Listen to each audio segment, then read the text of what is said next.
Suur tänu, väga meeldiv on teie ees olla. Minu teema täna on, kuidas kasutada raamatupidamises tehisintellekti.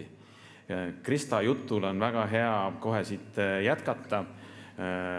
Krista rääkis väga hästi sellistest üldistest AI töövahenditest. Mina sellest ei räägi, kassipiltidest ka ei räägi. Mina räägin AI töövahendist, mille me oleme ise teinud spetsiaalselt raamatupidajate jaoks. Saame kõigepealt tuttavaks. Minu nimi on Mait Sooaru. Töötan ettevõttes Fitech. Loen ennast ettevõtjaks. Kui mõtlen selle peale, mis ma elu jooksul teinud olen, siis selle võib ühe märksõna alla kokku võtta.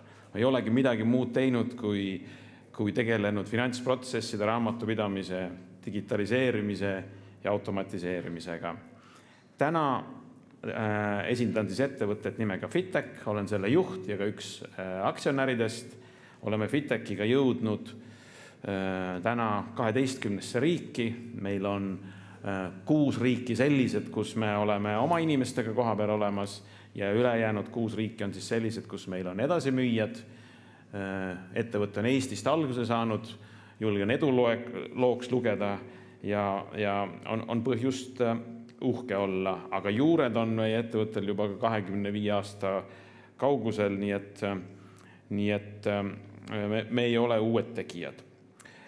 Aga alustame siis algusest. Kõigepealt ma tahaks näidata teile 2 uuringut, mis uuris seda, millest koosneb raamatupidaja töö. Esimene uuring on tehtud UK-s, Suurbritannias, kus küsiti raamatupidajate käest ühte väga lihtsat küsimust. Kas teie töös on liiga palju käsitööd? Ei ole üldse üllatav, 60% vastas, jah on, käsitöö hulk võiks olla väiksem.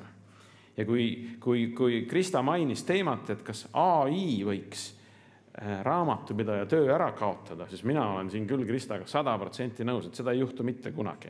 Raamatupidaja, kui me räägime päris raamatupidamisest, kui me ei nimeta raamatupidamiseks andmesisestamist, kui me räägime päris raamatupidamisest, see ei kao mitte kunagi ära. Seda on alati vaja, see, kus on otsustuskohad, kus tegelikult otsustatakse, kuidas me raamatupidamist teeme, see ei kao mitte kunagi ära. Aga see osa tööst, mis on selline rutiinne, seda on võimalik kindlasti vähendada.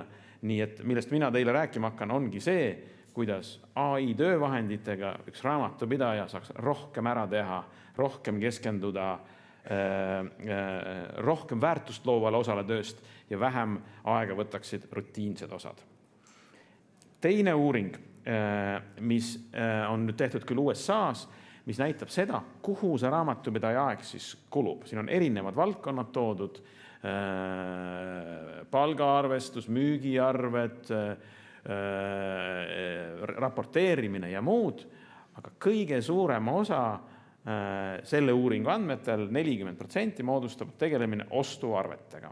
Ja see on ka tegelikult loogiline, et raamatupidamine ju baseerub kuludokumentidele, kõik võimalikel sisse tulevatel arvetel, see võtab kõige suurema osa. Kui nüüd edasi vaadata, millest see ostuarvete, ma räägin põhiliselt ostuarvete käsitlusest täna, millest see ostuarvete käsitlemine siis koosneb. Ja esimeseks, siin slaidi peal värvid ei ole nüüd perfektselt nii, nagu nad siin minu ekraani peal on, aga enam-vähem saab aru ehk. Ja see esimene nii-ütelda veerg, või vabandust, ütleme, see on rida, esimene rida näitab siis seda, kuidas ta sisuliselt Eesti mõistes varem käis, kui ta oli kas paberil või PDF-ide alusel. Kuidagi on vaja see sisse tulnud arve registreerida, andmed on vaja sellelt arvelt sisestada, ei ole vahet, kas ta tuli paberil või ta tuli PDF-il, mõlemad moodi on vaja kuidagi moodi sealt sisestada, kas või copy-paste'iga. Ja siis on kinnitusring. Kinnitusring, me teame, keegi peab üle vaatama, kas me ikka saime selle teenuse või toote, keegi peab kogused hinnad üle kontrollima ja võib-olla direktor tahab ka oma sõna öelda, et selle arve võib tõepoolest ära maksta. Ehk siis kinnitusring võtab kindlasti oma aja. Ja loomulikult on vaja siis selle arvele määrata kulukohad, kuidas me selle arve enda ettevõttes raamatupidamist selle arve üle teeme, arhiveerida, mingisuguseid vigu käsitleda ja kui me liidame kõik need minutid kokku, ja ma tahaksin rõhutada, et siin ei ole ainult raamatupidaja minutid, vaid paljude erinevate inimeste kuni direktorini välja minutid, mis nad arvetega tegelevad, siis see Billentise uuring näitab, et selleks kulub keskmiselt sedasi tehes 35 minutit arve kohta. Te võite ise mõelda, kui palju teie ettevõttes on arveid, kui palju see kuluks aega, kui me seda nii teeksime. Enamus ettevõtteid Eestis enam nii ei tee, me oleme läinud rohkem digitaalseks. Näiteks Fitechi taoliste teenuse osutajatega on võimalik kogu see protsess ära digitaliseerida. Me võtame kõik võimalikest kanalitest arved sisse, nii paberarved digitaliseerime ära, PDF-arved digitaliseerime ära, e-arved võtame kõik võimalike e-arve operaatorite kaudu vastu, EDI-arved samamoodi, ka väga oluline, üha olulisem rahvusvahelised e-arved PEPPOL võrgustiku kaudu toome kohale. Kõik need erinevad arveformaadid viime ühele formaadile, kogume kokku ettevõtte sees digitaalselt kõik kinnitused, veel kord kuni ettevõtte juhini välja, ja siis on see asi integreeritud raamatupidamisega, nii et lõpuks jõuavad juba kinnitatud koos kulukohtadega arved raamatupidamisse, kus raamatupidajal on juba väga vähe vaja veel seda teha. Kui sellisele süsteemile üle minna, uuringud näitavad, on võimalik kuni 3 korda aega kokku hoida. Sisestamine jääb ära, kuna nad on juba kõik ära sisestatud, nii-öelda digitaalsele kujule viidud ja mitte lihtsalt digitaalne, ta ei ole piltarvest, vaid andmed on sealt arvelt üles leitud ja õigesse lahtrisse pandud, mis on suur, oleks muidu suur ajakulu. Kinnitusring käib tunduvalt kiiremini. Meil näiteks on isegi äpp olemas, kus seesama direktor võib saada push notificationi oma telefoni, mulle tuliks arve kinnitada, vaatan üle, vaatan, et Malle on enne mind ka ära kinnitanud, järelikult see peab õige olema, vajutan rohelist nuppu, tehtud. Loomulikult see käib palju kiiremini kui see, kui kuskil lauanurgal mind ootavad paberid või kuskil e-mailis mind ootab mingisugune arve, kus raamatupidaja küsib, kas ma võin selle ära maksta või mitte. Et siin on kindlasti omad võidud. Ehk siis siin on kuni 3 korda võimalik aega kokku hoida ja siin me ei kasuta veel mingisugust AI-d ega mitte midagi. Ja kui me nüüd vaatame, kuhu see aeg kulub, siis üks asi, kuhu endiselt küllaltki palju aega kulub, on seesama kulukohtade määramine. Et keegi peab sellele arvele otsa vaatama, mõtlema, mis asi see on ja tegema mingisugused valikud. Mõnikord on seal üks dimensioon, väiksematel ettevõtetel vähem, Eesti riigil näiteks on 10 dimensiooni. Iga arve, mõnikord iga arve reale lausa, on vaja 10 korda valida mingisugusest drop-down menüüst, millisele kulu kohale me selle dimensiooni mõistes selle kulu nüüd kanname. Ja see on küll digitaalne töö, aga see on selgelt digitaalne käsitöö ja see võtab aega. Ja selgub, et see on koht, kus saab väga hästi tehisintellekti võimekusi rakendada.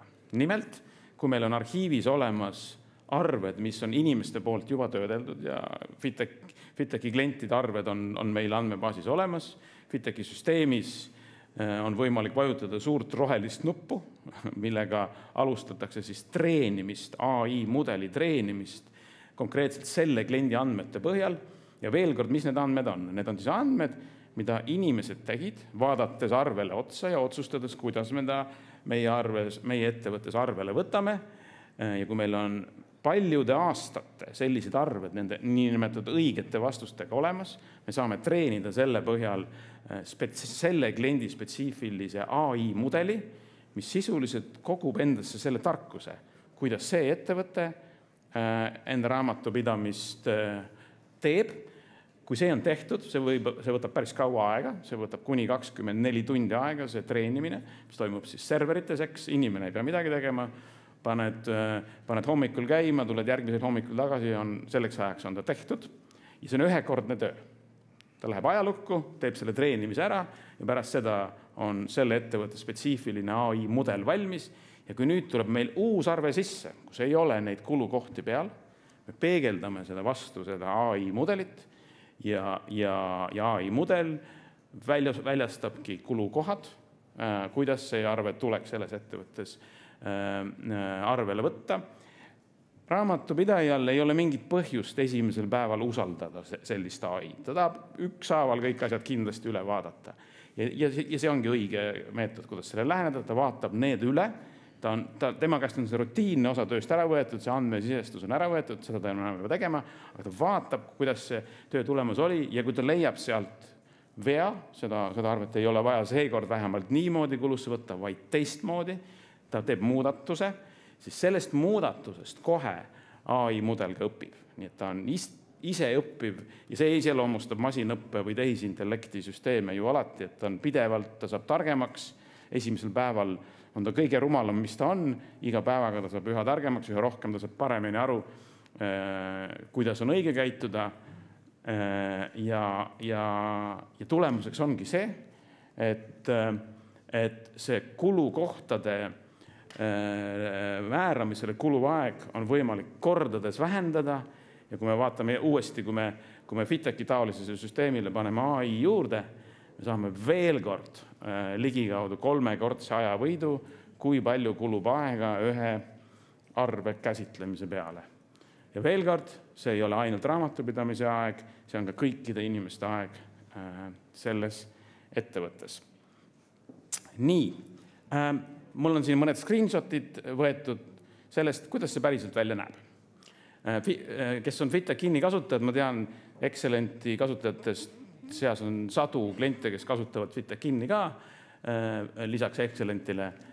Ja siin on FITEC-ini lihtsalt sisse tulnud arvete nimekiri. Kui me lööme ühe arve lahti, siin ei ole kindlasti praegu vähemalt kaugelt hästi näha, aga see pole ka oluline. Kuskil on arve päiseandmed, mis on kõik juba ära digiteeritud loomulikult ja siin all on see arveread, mis on vaja otsustada, kuidas me need kulusse võtame. Sest ei ole hästi näha, ma zoomin sisse. Antud arvel on siis 3 rida, see on telekomi arve. Antud juhul on siis 1, 2, 3, 4, 5 dimensiooni ja meil oleks tarvis igale dimensioonile ja antud juhul kas igale reale, kuigi siin on olemas ka nupp, et kui me ei taha iga rida eraldi kulusse võtta, ma võin kõik nad koos kulusse võtta, siis ma võin seda nuppu vajutada, aga oletame, et meil on vaja iga rida kuidagi eraldi kulusse võtta, siis ma pean iga rea kohta 5 korda valima, mismoodi seda just kulusse kanda. Nii, kuidas see toimub siis AI-ga? Kuidas see toimub AI-ga on see, et kui me selle arve avame, siis need samad kulukohad on kõik juba täidetud. Ja me näeme siin erinevaid värve.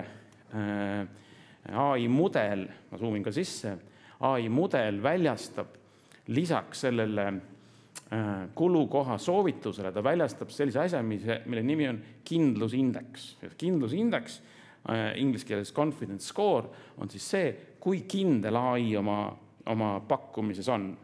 Ega sisuliselt, mismoodi AI töötab, ongi see, et ostib neid mustreid.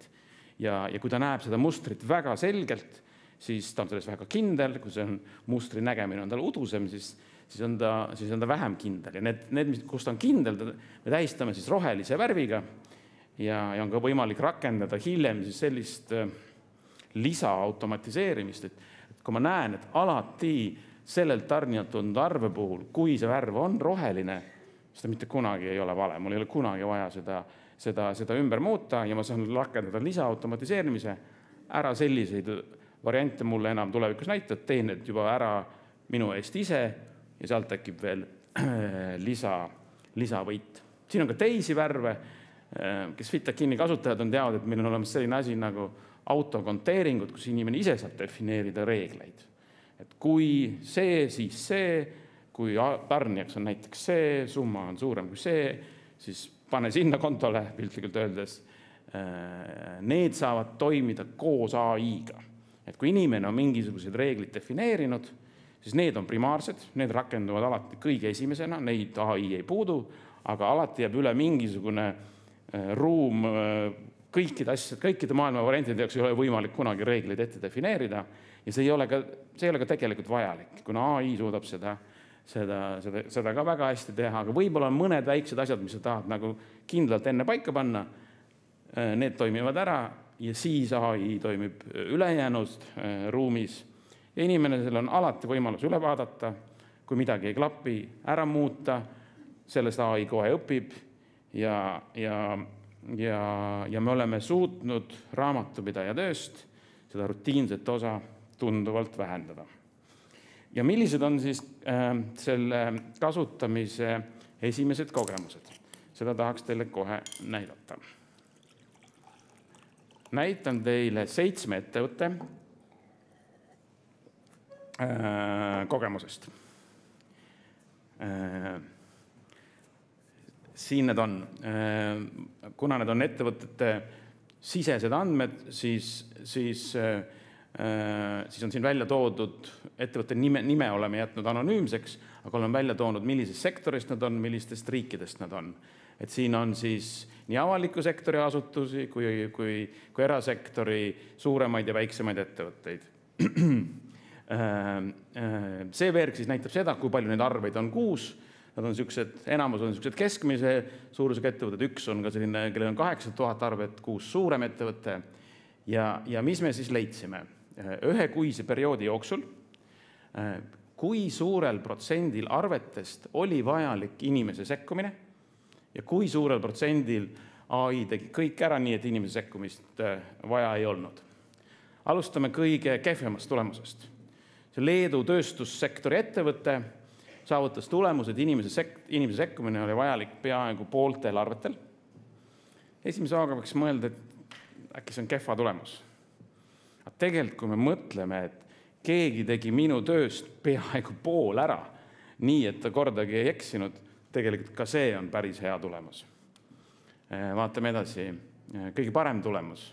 Eesti avaliku sektori ettevõte, see on päris ettevõtte vale sõna asutus.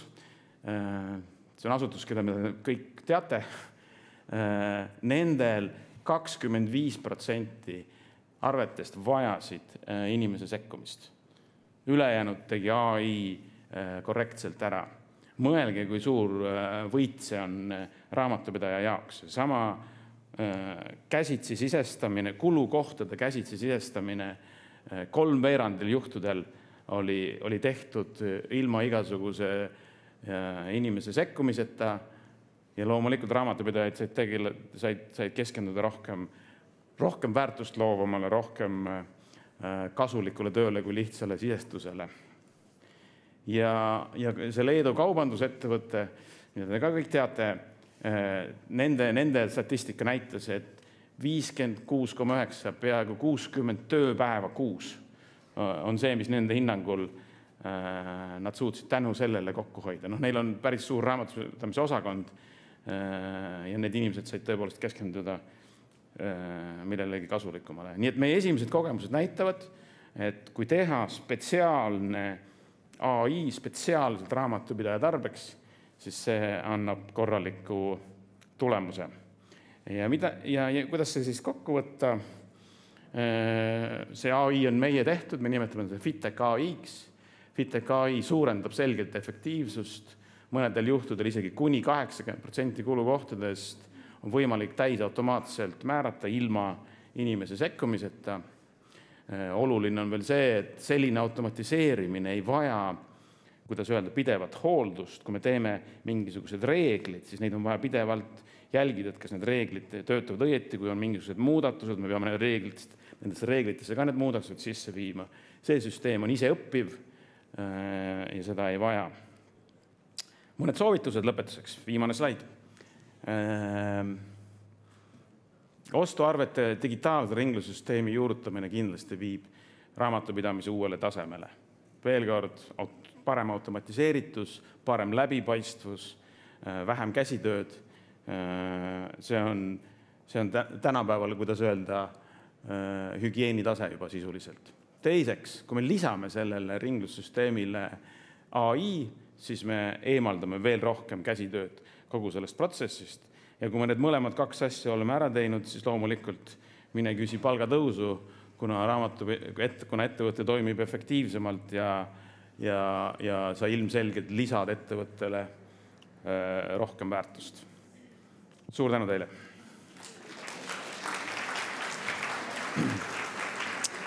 Jäin korraks mõtlema, et äkki oli lihtsalt mingi asi kõrvas, et nii kui ütlesid, et mine küsi palgatõusu, siis kohe suvin saalis tõusis.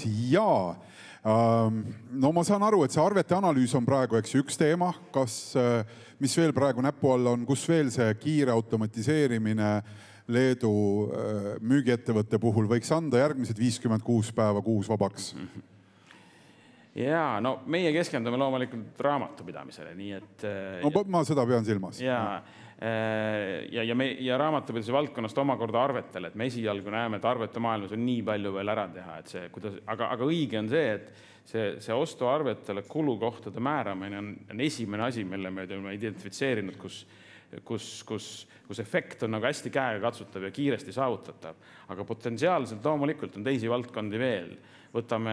Võtame personali juhtimise, võtame seesama aruandlust oli täna mainitud siin. Sven Excellentist rääkis kõige esimesena sellest, et see on kindlasti väga hea mõte. Ka Krista ju mainis, et kui anda kas või ChatGPT-le andmed ette, ta oskab sellest väga hästi igasuguseid järeldusi teha, nii et aruandlus on ka kindlasti üks osa, kus meie enda finantsjuht kasutab igapäevaselt ChatGPT-d suurte andmemasside analüüsimiseks. Ja võib-olla kuskil otsapidi on ju siin ka müük veel, eks ju, et ma tean, et riigi enda plaanid, mida siis Justiitsministeeriumi töötaja, kes on tehisintellekti kaasamise teema eestvedaja, ütles, et põhiküsimus tõenäoliselt saab riigi poolses käitumises olema seotud hangete dokumentide koostamisega ja oleme ausad, mina ise nende hangetega, mida olen viimastel aegadel näinud, ei ole kahtlust ka, et suurem osa neist ongi koostatud siis tehisintellektiga ja päev selge, et sellele kõige parema vastuse annab omakorda tehisintellekt, nii et see võiks olla üks koht, kus üks tehisintellekt küsib siis hanke vastuseid ja teine pool pakub. Ja see tundub küll okei, et mis me siis käest ära anname, aga lõppude lõpuks on see ju üks suur reeglitele, normidele ja meie enda olemusele vastamine. Ja selle olemusele vastust kõige paremini teab seesama tehisintellekt tõenäoliselt. Jaa, aga eks siin tuleb ettevaatlik ka olla, et need kõige tähtsamad otsustuskohad, need peavad inimesele alati jääma. Need kõige sisulisemad otsused, siin võib kasutada tööriistu nende otsust erinevate asjade analüüsimiseks, soovitada midagi, aga need touchpointid peavad olema sees, kus see kontroll ikkagi, nii raamatupidamises kui teistes valdkondades, see kontroll ilmselgelt peab jääma inimese kätte. Jaa, aga küsimus ei olegi selles, et automaatselt ka ära saadab, et vastupidi, et ta valmistab selle ette ja siis on sinu asi timmida ja mudida ja korrigeerida. Või valida erinevate variantide vahel, mis... Jaa, mida ta ka pakub absoluutselt see võimalusi. Kui suurest andmemahust alates hakkab treenimine hästi töötama ja kas, ma arvan, et see ongi esimene küsimus ja siin teine küsimus, et kas Fiteki saab integreerida ka raamatupidamisfirma ehk siis lasta kõigil oma klientidel seda kasutada tarkvara külge? Jaa, kui lõpust alustada, siis vastus on kohe jaa, et Fitek AI-d saab kasutada nii Fitek Inni sees, kui ta saab ka kasutada läbi API ükskõik mis teisest süsteemist. On meil teatud API-de komplekt, mis kasutatakse treenimiseks ja pärast teine komplekt, mis kasutatakse siis nende tulemuste väljastamiseks. Raamatupidamisbürood kasutavad ka Fitek Inni koos Fitek AI-ga, nii et see on absoluutselt hea võimalik. Tulge meie stendi juurest läbi, sealt saate ka oma käega katsustada, kuidas see asi päriselt arvutis välja näeb. Esimene küsimus oli selle kohta väga hea küsimus, et kui palju on andmeid vaja, et see treenimine annaks kasuliku tulemuse. Ja meie kogemus on selline, et see natuke ettevõteti varieerub olenevalt sellest jällegi, et kui selgelt need mustrid on näha, et kui palju väga erinevaid arveid teil on. Aga kuskil selline 200 arvet me oleme näinud on juba piisav selleks, et ta tulemusi väljastaks. Aga mida rohkem need on, seda parem, seda kvaliteetsem on need väljundid. Kas, ütleme see teine pool ka, et eriti just selle treenimise staadiumis, et mis need küsimused olid, kus tema käitumine teid üllatas, valikud üllatasid ja kus te siis pidite ise nagu kuidagi sekkuma ja ütlema, et siin nüüd läheb küll valesti, ära nii enam mitte kunagi tee, pidades silmas selle juures seda ja seda? Jaa, kui kõigepealt positiivne näide tuua, siis mina olen oma ise näinud, me kasutame ise ka ju loomulikult oma enda AI-d. On olnud positiivsed näited, kuidas ma ei suuda aru saada, kuidas ta teadis. Et seekord tuli see klassikaline näide on see, et kui sul on kilo banaani on arvete peal, mismoodi me kulusse kanname. kui me anname ta oma töötajale need banaanid, tuleb nad ühtemoodi kulusse kanda, kui me teeme sellest banaanist jogurtit, tuleb hoopis teistmoodi kulusse kanda ja kui me veel võtame külalisi vastu, siis kolmandat moodi, eks. Ja meil oli oma ettevõttes arveid, kuidas ma ei oska öelda, kuidas ta teadis, et seekord see arve tuleb nii teha, aga ta teadis seda õieti. On ka negatiivseid näiteid, kus ta pealt näha lihtsas olukorras eksib, see on täiesti selge, nii et see kontroll peab kindlasti inimesel olema, aga jah, mis eristabki AI-d sellisest nagu terminoloogias öeldakse boolean loogikast ehk siis sellisest rangest loogikast, if then that loogikast, ongi see, et kui ta midagi prognoosib, ei ole võimalik kindlaks teha, miks ta niimoodi prognoosib. Ja alati jääb mingisugune protsent, et ta eksib. Siin ei saa kunagi olla ootus, et ta on 100% alati korrektne. Ja selle poolest on ta meist inimestest erinev. Meie inimesed ei eksi kunagi. Täpselt. Just. Mida rohkem viltu läheb, seda kindlamini väidab, et nii pidigi olema. Täpselt. Kuidas teha pildil vahet, kas on AI-ga tehtud või päriselt? Mida rohkem on neid vigu, neid ebaperfektsusi, seda kindlam on, et seda on päris. Mida perfektsem ta on, seda rohkem ta tundub ebaloomulikult perfektne. Jaa, aga ühte katset just nägin ka, kuidas väga tore on lasta joonistada liivakella või inimesed, kes on seda aja jooksul teinud, siis nüüd enam liiv ei jookse niimoodi horisontaalis teisanumasse, vaid selle jaoks on aru saada, et peab olema püsti. Nii et selle asja olemuse mõtestamine tuleb tal ka juba väga hästi välja. Suur aitäh sulle. Aitäh. Ja proovige siis järgi. Fittek.